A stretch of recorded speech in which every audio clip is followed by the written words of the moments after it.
we got a new show going on here, and you all have been watching the isagenix challenge that we did last week, and as we said, if whoever would beat Kurt or myself would be on the show. So this week is live with Kate and Elisha. Elisha, you lost 10 pounds 4? 10 pounds 4 ounces.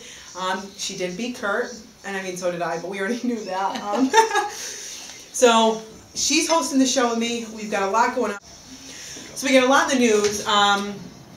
This is pretty cool. I wanted to tell you about this since you're my co-host. We are doing a new segment called Stafford Cribs.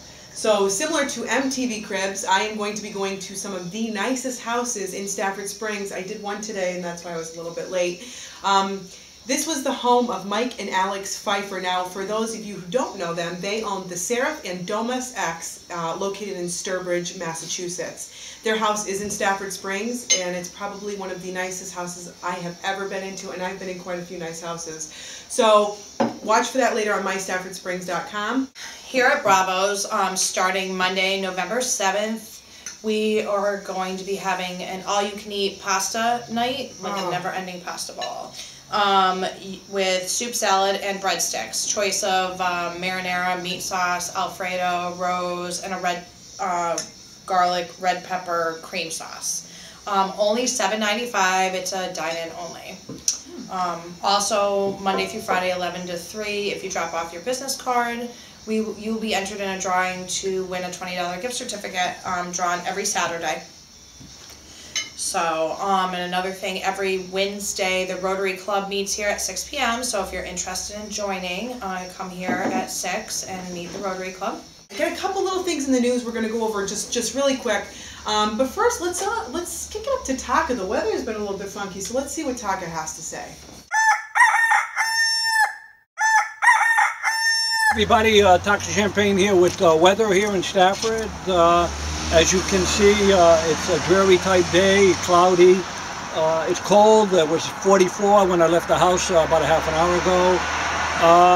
We're in for some rough weather, but it is getting to be winter, so winter official day is December 22nd. Tomorrow, we got tonight coming in, rain on and off. It'll get worse as the night goes on. Heavier rain tomorrow, colder, low 40s. Before it all ends, early Friday morning around 3 in the morning, we may see some snow, but just in the higher elevations, mainly out in the western part of the state. Friday will be a nice day, temperatures up around 50.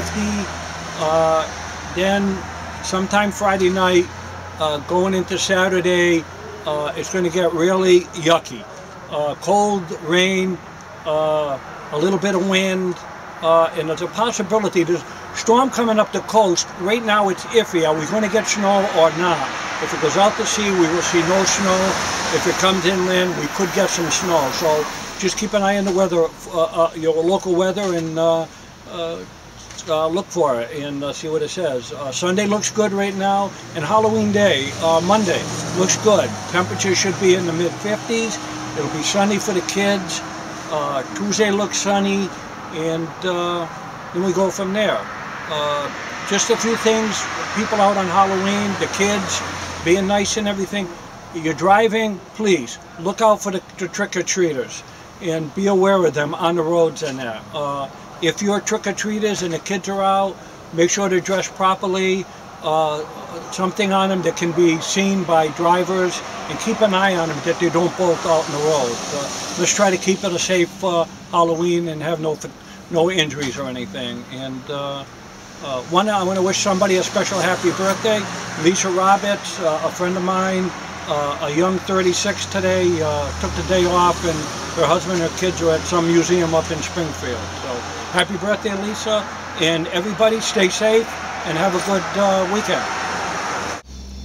All right, so happy birthday, Lisa Roberts. She is our biggest fan, so we do have to wish her a very, very happy birthday. And I know she wasn't around today, but she did ask where we were. But anyways, we would have loved to have you, but we'll catch up with you later. And yeah, good Halloween tips. Are you going out this year? Yes, I am. And what are you going as?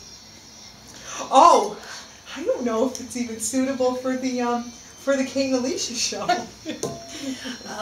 I'm going as Alice in Wonderland. Oh, Well, that's nice.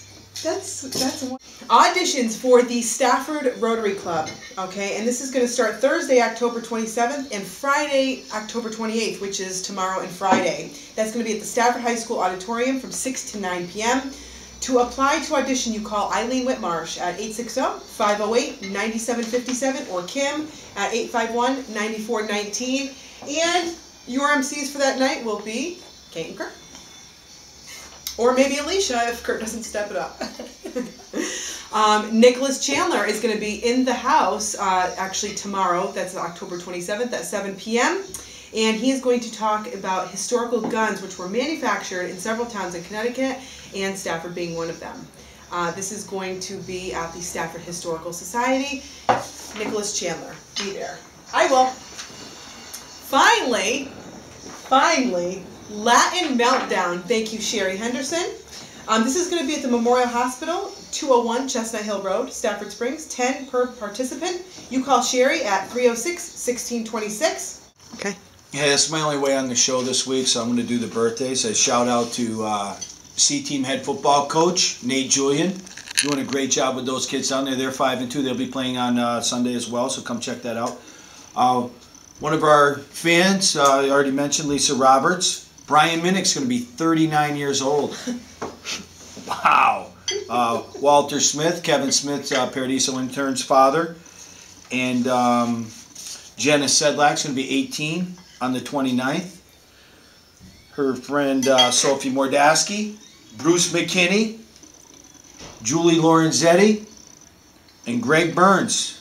Happy birthday to you all. Kurt, what? And who else? Whose birthday is it too? Al Terzi, Channel 3.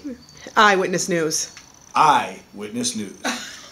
This week, we're over at the old Madison Lumberyard, so let's go talk to Dr. Dutton.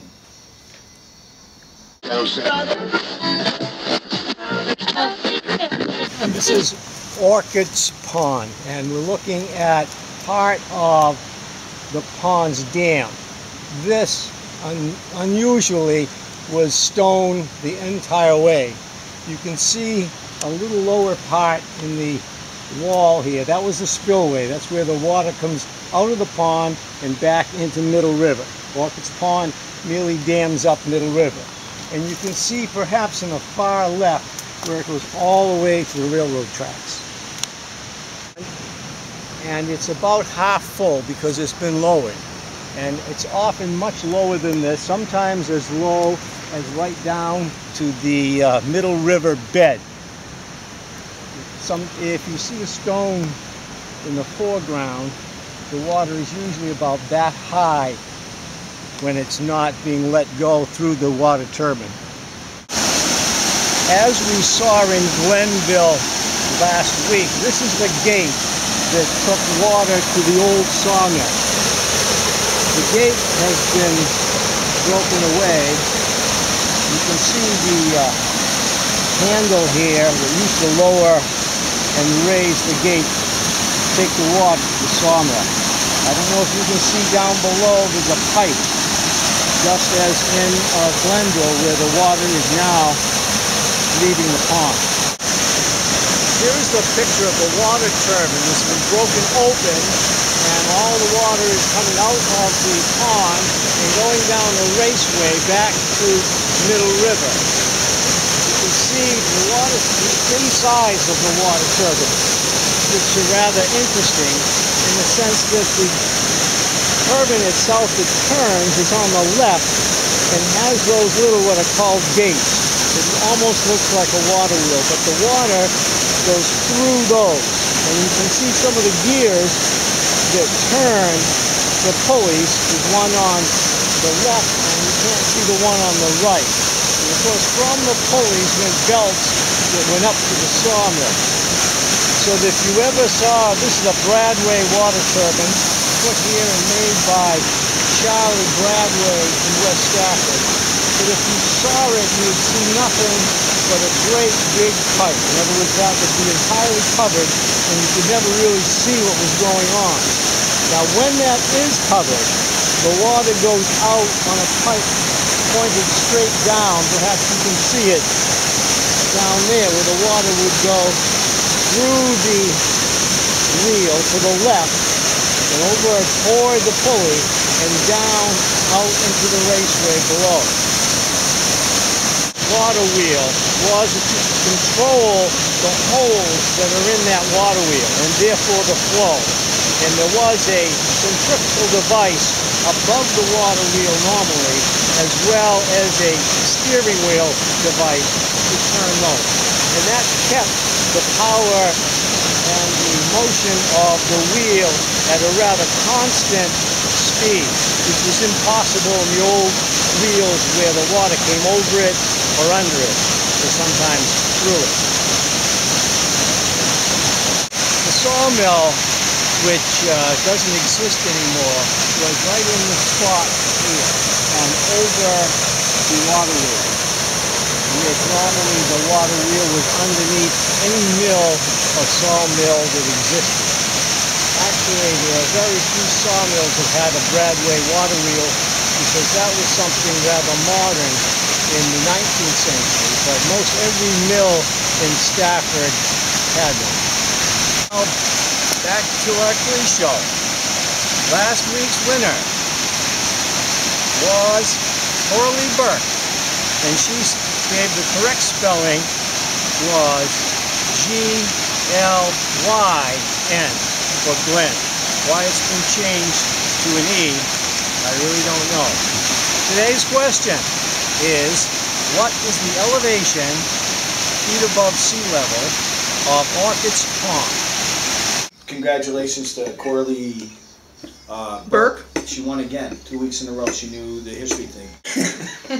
Great show. Thanks again. And we'll see you. Peace out.